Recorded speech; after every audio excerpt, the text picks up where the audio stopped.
Joining us now for the interview, I'm very pleased to say, is Michael Cohen, Donald Trump's one-time personal attorney and the author of this new book, which is already at the top of the charts. It's called Disloyal, a memoir, the true story of the former personal attorney to President Donald J. Trump. I read it cover to cover. I did not intend to, but I started at the beginning and didn't put it down until it was over.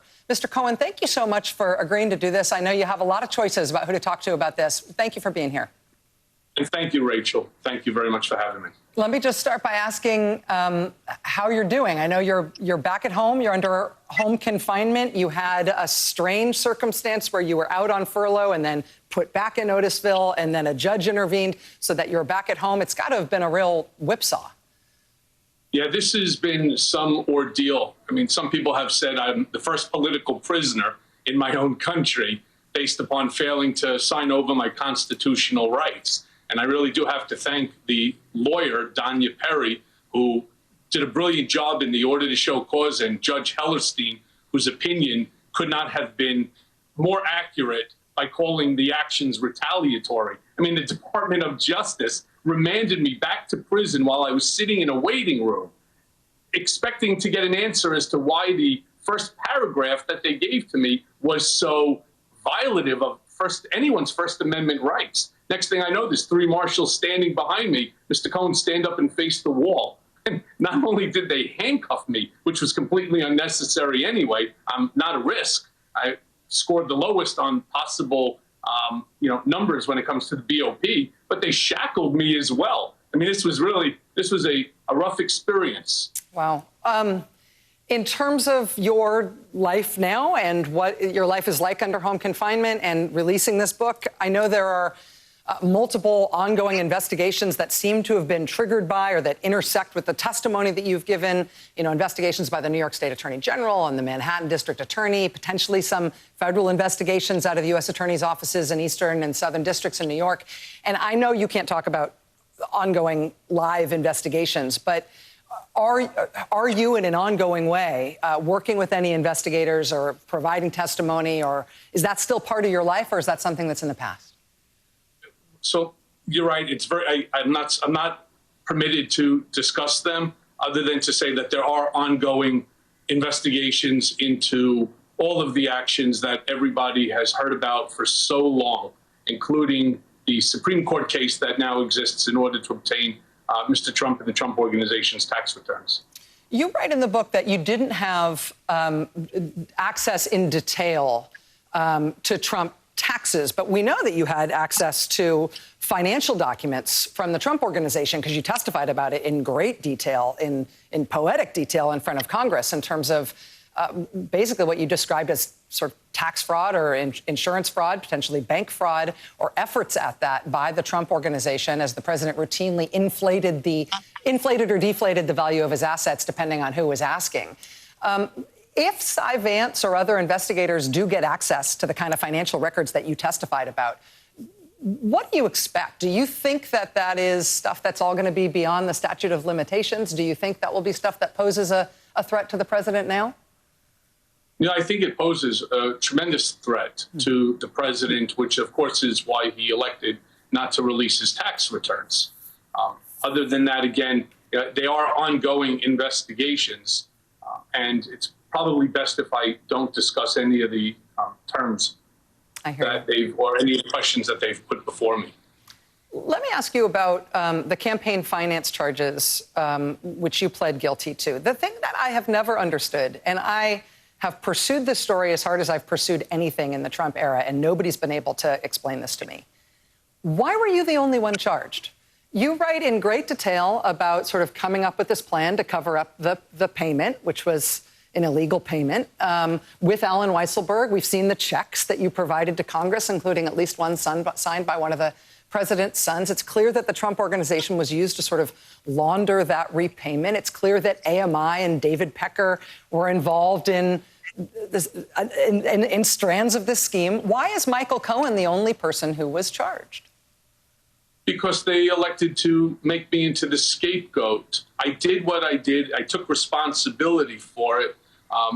But Mr. Trump, Alan Weisselberg, Don, so, just to correct you for a second there, Rachel, it wasn't just Don Jr.'s signature that was on some of the checks. The president's signature was on 2 of the checks at the very beginning, which I provided to Congress as part of the open house testimony. Why I'm the only one, it doesn't make sense. As I stated, I was acting at the direction of and for the benefit of Mr. Trump.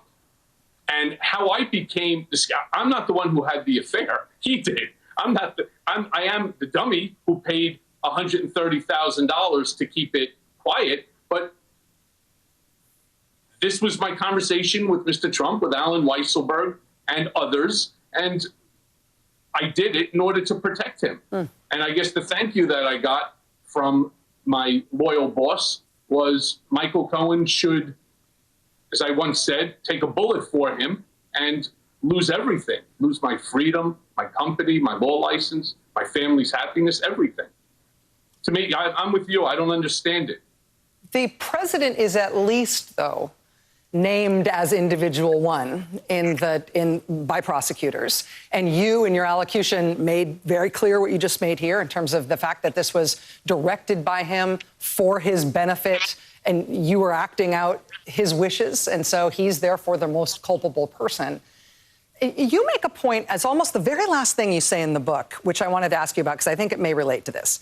President's named as individual one. You went to prison for those felonies. He's clearly the person who directed the commission of those felonies.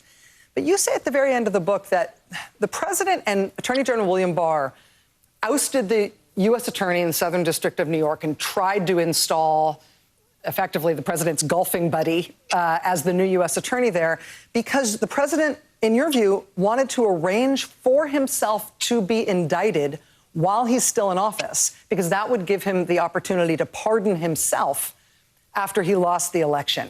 I just wanted to make sure that I understand the point that you're making there. Just ask you to elaborate on that a little bit, because I'm not sure I understand. My theory is that if he loses, there's still the time between the election and the time that the next president would take office. And during that time, my suspicion is that he will resign as president. He will allow Mike Pence to take over, and he will then go ahead and have Mike Pence pardon him. And it's a very, let's just say, it's a very Nixon type of event. And it was probably discussed between Roger Stone and President Trump at some point, that this is certainly one way to avoid any potential prison time.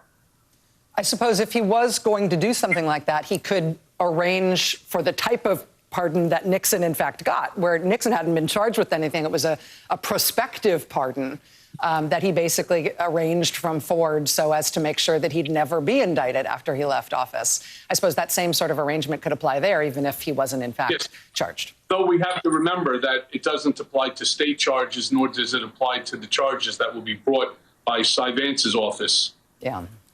Let me ask you, Michael, about something that you describe in detail, which is also something that I've sort of spent a long time chasing, which is this unusual story. This is page 249 of your book, chapter 12, which has got a lot of great stuff in it. And you talk about... I'm glad you enjoyed it. Yeah, I was like, ooh, 12, this is my jam. This is the part for me. So you write that the president effectively sort of flipped a house in Palm Beach. You describe it as an architectural nightmare, which I found effective. But he made a profit on that in excess of $50 million. And what you write about in Chapter 12 is that the president told you that although the person who bought that house from him for this $50 million plus profit was a Russian fertilizer billionaire, the president told you that he believed the actual money was Putin's. Quote, "The oligarchs are just fronts for Putin," Trump told me. He puts them into wealth to invest his money. That's all they're doing, investing Putin's money. And then you say, in your words, Trump was convinced the real buyer of that house was Vladimir Putin. Was he speaking seriously and literally there? Did he actually think that Putin had arranged this $50 million windfall for him? Well, I don't know what he was thinking. I can only tell you, which I did in the book. I can recount the conversation. He believes that all of the Russian oligarchs are basically pawns of Vladimir Putin. He controls all of them, I guess very much to the same extent that Mohammed bin Salman had the ability within which to lock up all of his relatives and other members of the royal family for money, right? Trump is keen on this power, and whether it's Putin, Mohammed bin Salman, the Kim Jong-uns, the Maderos, it's the power that he's so involved with and so in search of, that this is exactly what he believes. He believes that Putin controls all of Russia and all of its wealth, and anything like the purchase of this home had to have been through or with the permission of Vladimir Putin. And you elaborate on that idea some when you talk about what you think was Trump's sort of orientation toward Putin and Russia during the campaign. You say when Trump lost the election, he expected to lose the election, he wanted to do all he could to enable him to be able to borrow money from people in Putin's circle, and that meant sucking up to the Russians. A large part of the posturing and praising of Putin was a way to keep the Trump organization's options open with the Russian leader. So was he was explicit with you about this, or you were discerning this in terms of what you thought was behind his behavior?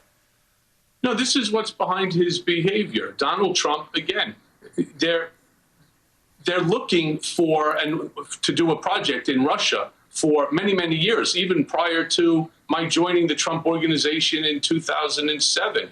He's fixated on the wealth of Vladimir Putin and all of the opportunities that come with it. You have to remember, and I've said this many times, and I've said it under oath to the House and the Senate, as well as my open testimony.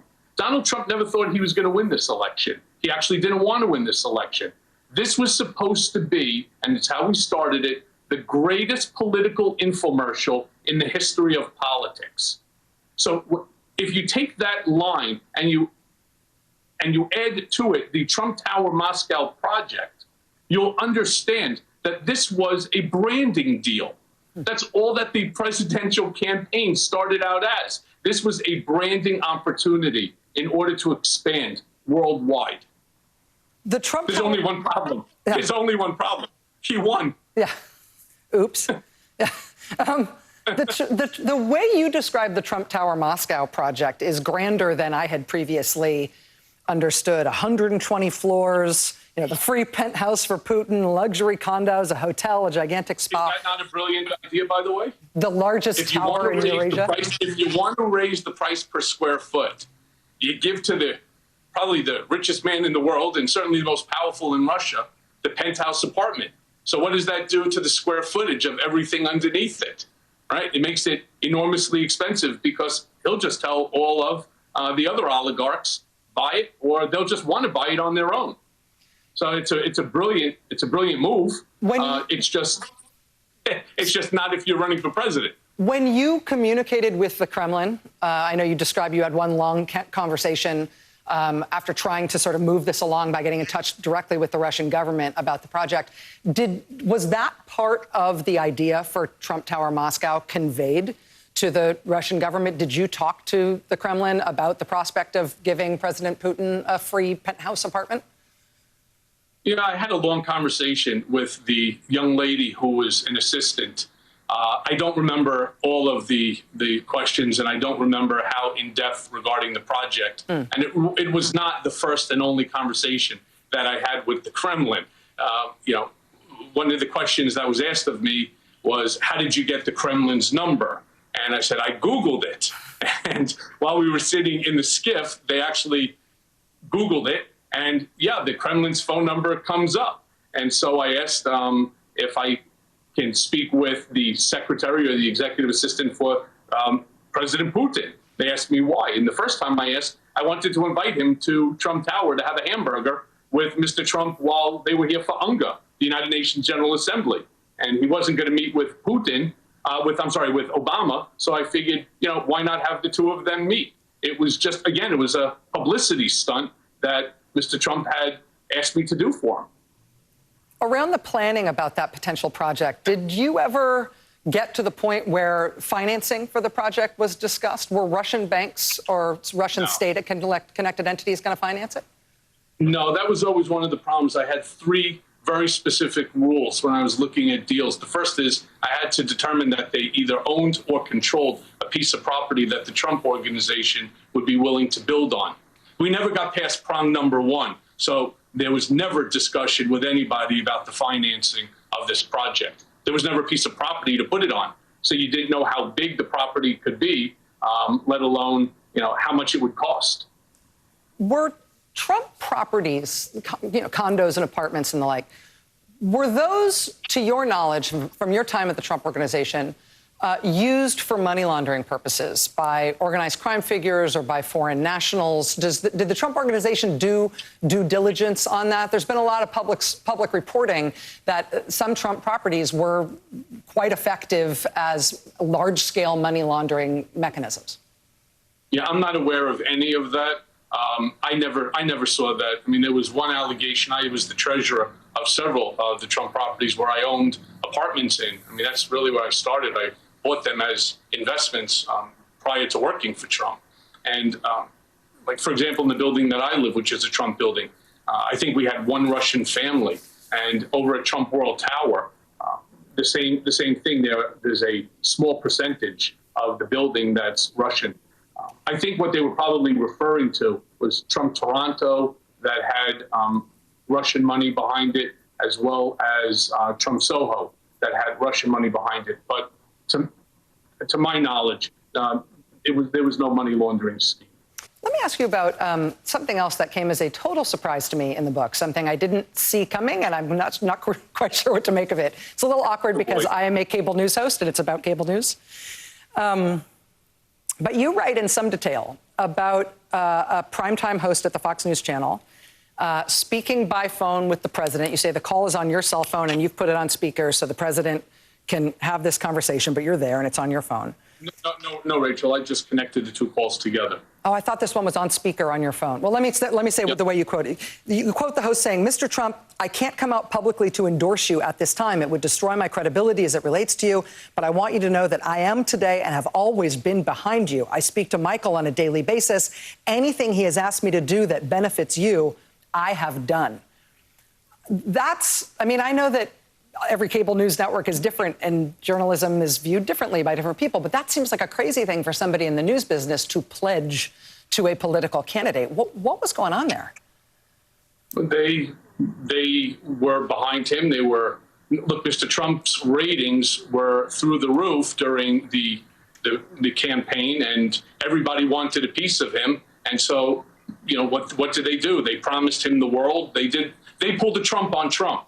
Whatever it is that he was looking for, whatever it is that he wanted, they were prepared to give it to him, so long as that they can get an exclusive, that they can get a weekly interview, that that he would make phone calls to them in order to discuss what he's doing and give them access behind the blue ropes. The other twist in this part of the book is that this Fox host who called the president and sort of pledged this secret loyalty to him, this secret, I'm behind you all the way, although I can't say so publicly. This is also somebody with whom you had an ongoing relationship. He had confided into you about some legal matters and some business interests and also things that were going wrong in his marriage and worries about a divorce. Was that a factor here? Was he saying this to the president in front of you? Is this also giving you sort of assurances, all these things that you know about me, don't worry, I'm going to be good? Right. So let me tell you the story on this one. All right. Without mentioning the name. I'm sure your viewers are smart, and I think they already figured out who it is.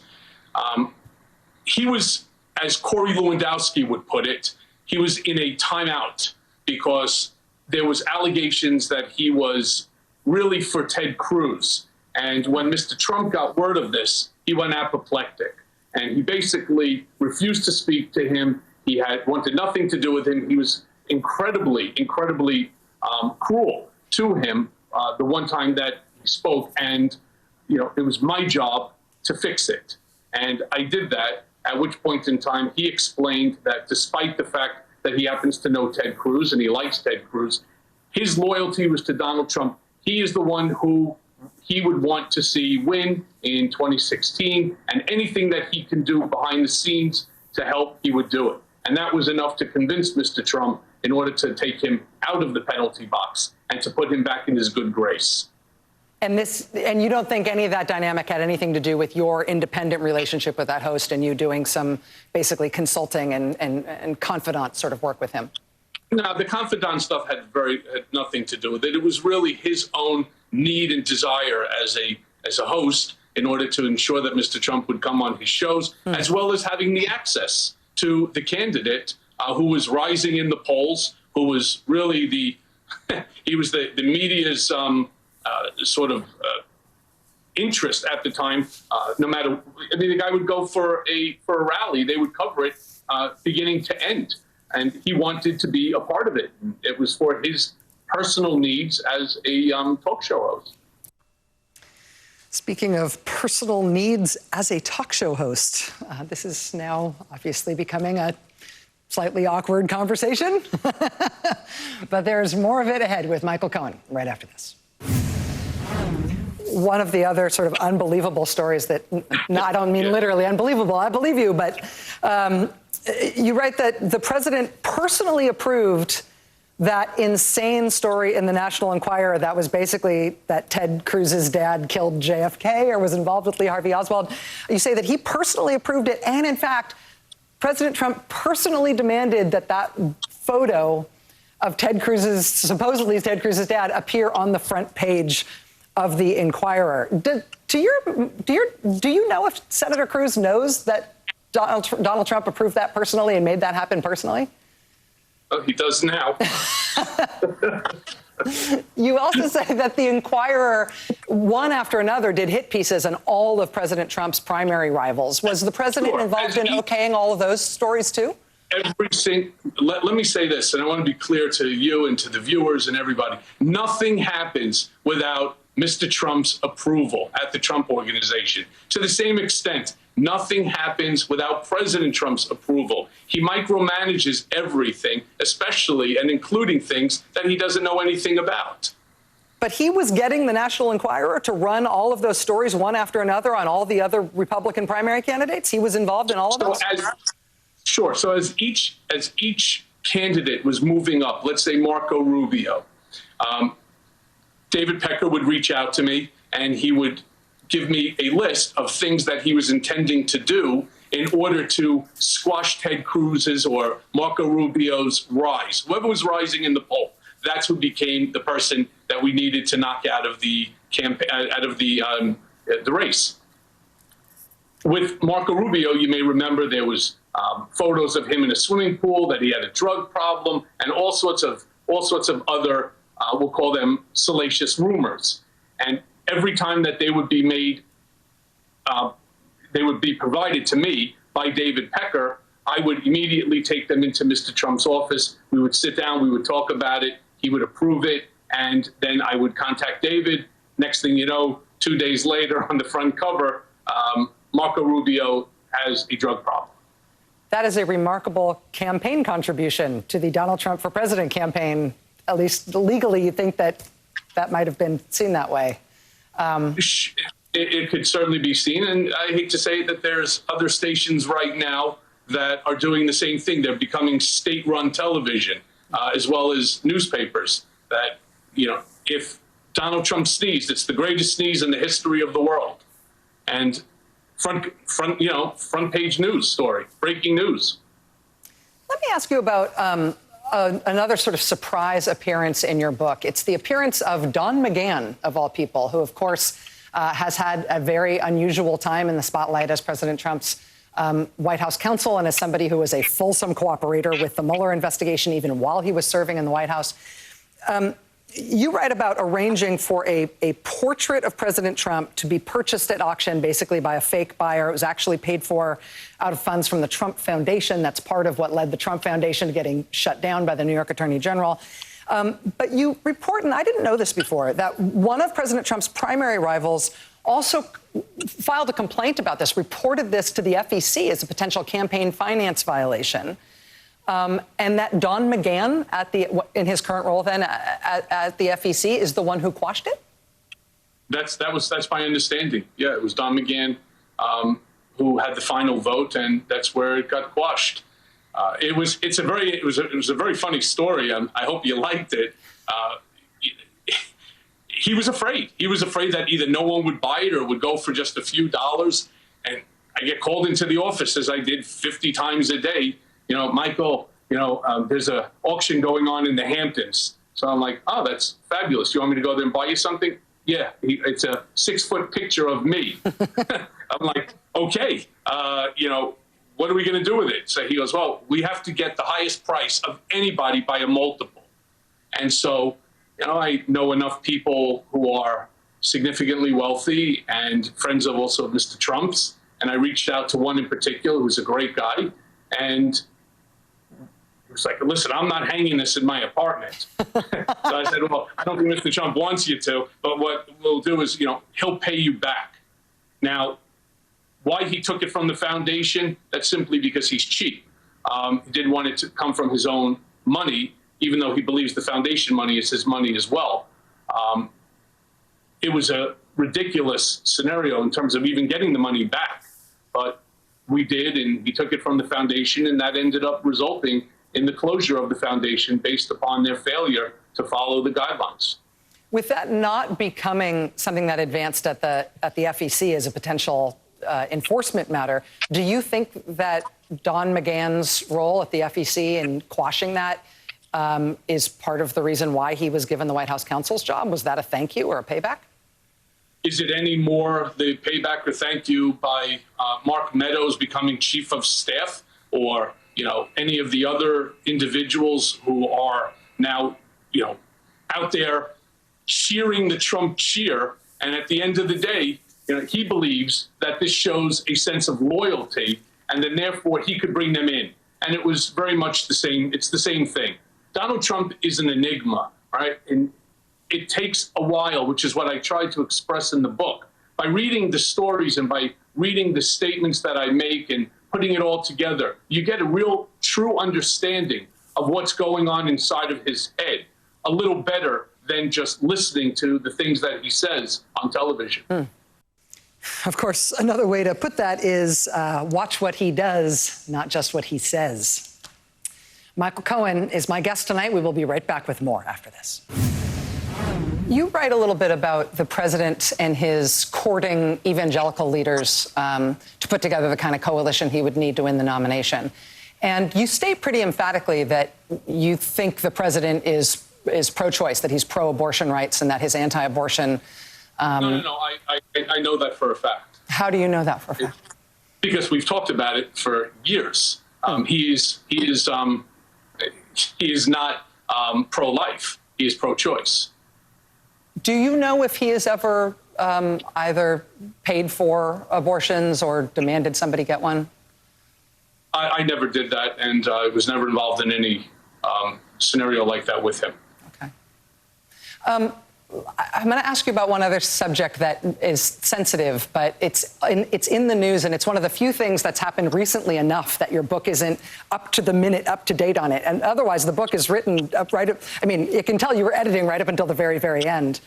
But there's this account of you and Jerry and Becky Falwell, where you described your legitimate friendship with them and your warm friendship with them and how close you feel to them. But there also is the description that you helped them get a favor for their young daughter who wanted to get VIP tickets to a Justin Bieber concert. And that was a great favor that you were able to provide to them. And you knew that that would come back to the benefit of Mr. Trump at some point in the future. And then you describe a problem that they had, that they came to you with, where there were nude photos effectively of Mrs. Falwell, and they were afraid they were going to become public. And you intervened to essentially make sure that those didn't become public. The way you describe it, though, they were, you describe them as having been, Jerry Falwell told you that he and his wife were friendly with this young man who worked as a pool attendant in Miami. Since then, in the last couple of weeks, the Falwells have come out and said, actually, it was a sexual affair with this young man. And that puts a different cast as to whether or not he was blackmailing them, whether or not he was threatening them, that he would go public and he wanted something for that. Can you give us any insight into what happened there, given now that the Falwells have gone public with what happened on their side of it? Sure. So my story that I tell actually doesn't even involve this gentleman, Granda, the one who's known as the pool boy. It actually dealt with a different gentleman by the name of Fernandez, who was, to my knowledge, best friends or very close friends with Granda, and that's how Fernandez got a hold of the photos. I never spoke to Fernandez. I only dealt with his lawyer, which is something that is a theme throughout the entire book. They make it seem as if though I threatened him, or I threatened Stormy Daniels, or I threatened this one. I never threatened Stormy Daniels. I never spoke to Stormy Daniels. I've only spoken to her lawyer, Keith Davidson, and the same with Fernandez. I never spoke to him. I spoke to his lawyer, and I said, what you're doing is tantamount to extortion. And if it doesn't stop, you're going to force the Falwells to go to the FBI. They're going to have to report this, and then you're going to end up with a knock on the door and in serious trouble. So I want a commitment from you that if you have the photos, that they're going to be destroyed. And he agreed, and they allegedly were destroyed, and that's why they've never surfaced. And when you describe that as a favor that you would eventually call in, not for your own benefit, but to the benefit of Mr. Trump and to his campaign, the implication there is that the way you called in that favor, having helped out the Falwells in that way, is that they paid it back by endorsing Mr. Trump at a really important time in the primaries. I didn't have to, Rachel, I didn't have to use that as a chit, so to speak, with the Falwells. The Falwells, I mean, I spoke to them no less than 2 hours ago today. I speak to them on a regular basis. They communicated with me while I was in prison, and they were the last people I saw before I self-surrendered to Otisville satellite camp. So I didn't need to use that as a chit. All I needed to do was to ask them, and they would have done it anyway, because I asked. There was no implication that they'd be at risk in some way with your knowledge and knowledge of those photos, that the endorsement may have been something that they felt that they had to do in order to protect themselves? No. Now, on this point, I should mention that today Reuters put this same question to Jerry Falwell Jr. He, too, denied that there was any quid pro quo, that there was any threat, implicit or otherwise, from Michael Cohen that led to his endorsement of Trump during the 2016 primary. We've got more with Michael Cohen ahead, including what he says are the roots of President Trump's deep disdain and disrespect for former President Barack Obama. That's ahead. There is something that you describe in terms of the president's mindset that stuck with me in a way that I feel like it resonates as very true, and I can't quite put my finger on how it works. And it's about the birtherism thing, about what you describe as his obsession with President Obama and his sort of almost desperate need to undercut President Obama in some way. And you said that in the book that the president didn't necessarily actually believe that President Obama was born in a foreign country, but he liked the effect that it had for him to advance this theory. On page 114 of the book, you said he liked doing things like that, quote, the more divisive, the better, because it would arouse strong feelings for those who took his side. I think a lot of us observing the Trump presidency have seen how incredibly divisive he is, how he tries to pit people against each other whenever he can. Why does that redound to his advantage? How does that work in his favor? Donald Trump is like a cult leader, and he's very Stalinistic in the fact that he repeats things over and over and over again with the theory that if you continuously say the same thing over and over, people will start to believe it. I talk about a lot of his sort of proclivities and the things that he thinks and how he thinks. If you look at just the books that have come out recently, Mary Trump's book, Stephanie Winston Wolkoff's book, my book, it's kind of like the trifecta of truth. We all seem to be pointing to the same thing. He is devoid of empathy. He doesn't care what he says. He doesn't care who gets hurt so long as he wins. And when he saw that his poll numbers and his popularity and the number of times that he's gracing the front cover of the newspaper is increasing, he just added on to it. All of a sudden, he was sending people to Hawaii to go check. That's a lie. He never sent anybody anywhere, right? He just said it, and everybody sort of bought into it. Of course, Donald Trump sent somebody. He's rich, right? Who wouldn't send somebody if you want to prove your point? Well, Donald Trump didn't do it because he didn't want to spend the money, and he didn't believe it. You know, his hatred for Barack Obama is plain and simple. He's black. He went to Harvard Law. He graduated the top of his class. He's, incredibly articulate. And he's all the things that Donald Trump wants to be, right? And he just can't handle it. So what do you do if you can't handle it and you're Donald Trump? You attack it. The same way he attacks my credibility all the time, right? All of a sudden, I've become a convicted liar. Well, why am I the liar, right? At the end of the day, who did I lie for when I lied to Congress? I lied for the benefit of and at the direction of Donald J. Trump. So again, very much like the very first question when we started, why am I the one who is taking all of the responsibility? I took my own responsibility, but now it's time for him and his sons and Alan Weisselberg and all of the other people that were involved. It's time for them to now face the consequences. It shouldn't just be me. When you say that you were directed to lie to Congress by him, were there people who conveyed that message to you directly? Are there people who were involved in basically getting you to lie to Congress or telling you to lie to Congress who should also be held accountable for that? Well, all those names have already come out. So the answer to that is emphatically yes. They changed the document. It was all part of a joint defense agreement. Many of these recordings that you're going to hear on other stations have been given to that station and to the moderator by the Trump Organization and Don Jr. and others. Look at the way that they behave. He behaves exactly the way that I described him. He's like a mob boss. If you cross him, you're going to get it. And he's going to inflict as much pain and as much damage as he possibly can. The problem is you can't damage me anymore. As I write in my prologue, I'm broken. I mean, to be away from my family for what? To lose my law license, my business, finances, my family's happiness.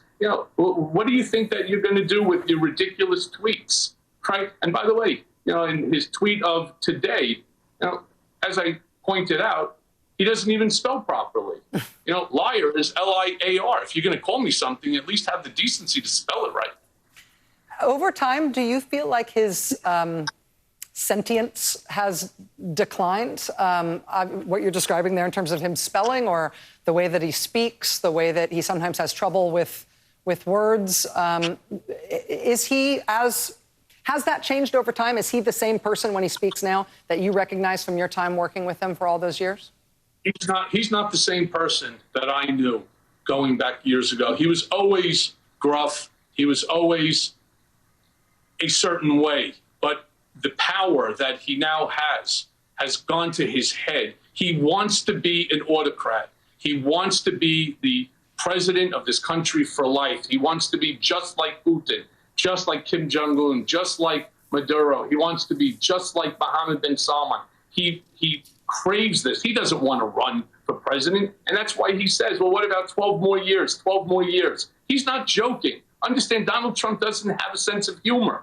He doesn't laugh. He doesn't tell jokes. He doesn't have a sense of humor. He means it when he says it. And my book is intended to really open the eyes of the 38%, the base of his, that no matter what Donald Trump does, it's acceptable to them. And he doesn't care, and they don't care.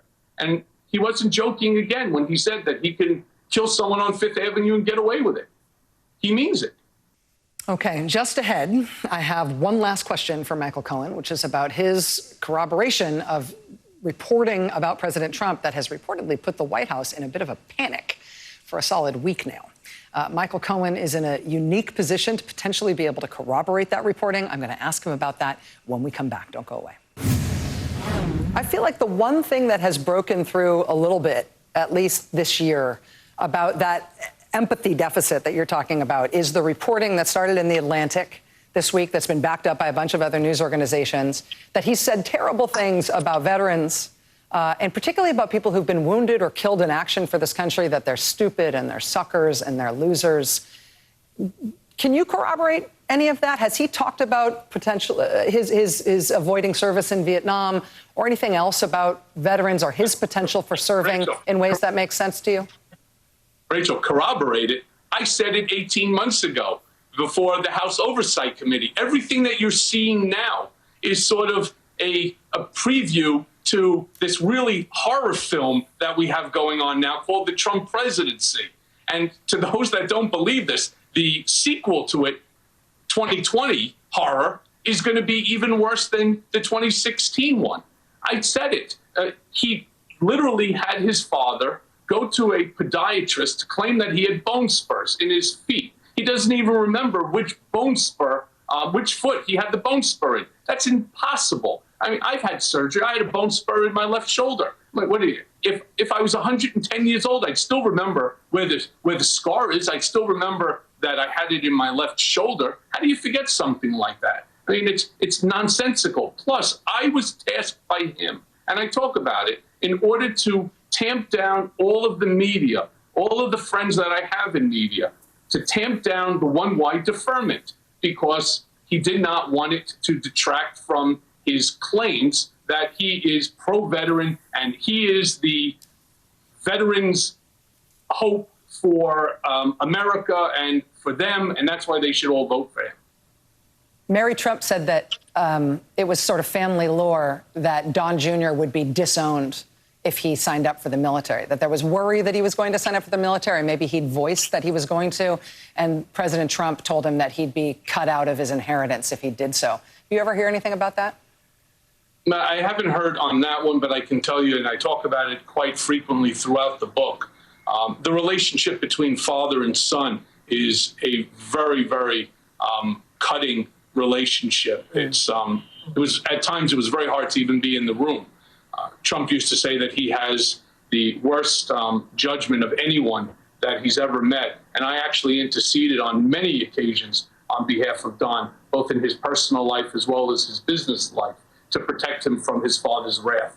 You also say that you sometimes felt like you were being treated like one of the Trump children in the way that he was belittling you and the way that he would try to cut your legs off from under you, essentially for his own amusement. For his amusement, and that's why I was able to accept it. I figured, if he's capable of doing it to his children, and that's not just Don Jr., that was Ivanka and Eric and Tiffany, he did the same to them. So I figured, well, at least I'm in good company. Michael Cohen, it's a remarkable book. It's called Disloyal, a memoir, the true story of the former personal attorney to President Donald J. Trump. Again, Michael, I know that you have every choice in the world in terms of where to go talk about this. Thank you so much for coming here. Rachel, like I said, all the guys at Otisville, Tony Meatballs of the world, we all loved sitting there and watching you. We used to argue and fight over the television. MSNBC, Rachel Maddow has to be on. Well, I'm going to send all the Meatballs Rachel Maddow Show mugs. So just because you said that. Meatballs are great. And then we had Big Dave the Enforcer. Nobody touched that television. Thank you, Michael. Good luck to you. Thanks. Thank you, Rachel. Thanks. Pleasure. Michael Cohen's new book, which is called Disloyal, is out as of today. I should tell you that we did reach out to the White House for comment on his allegations.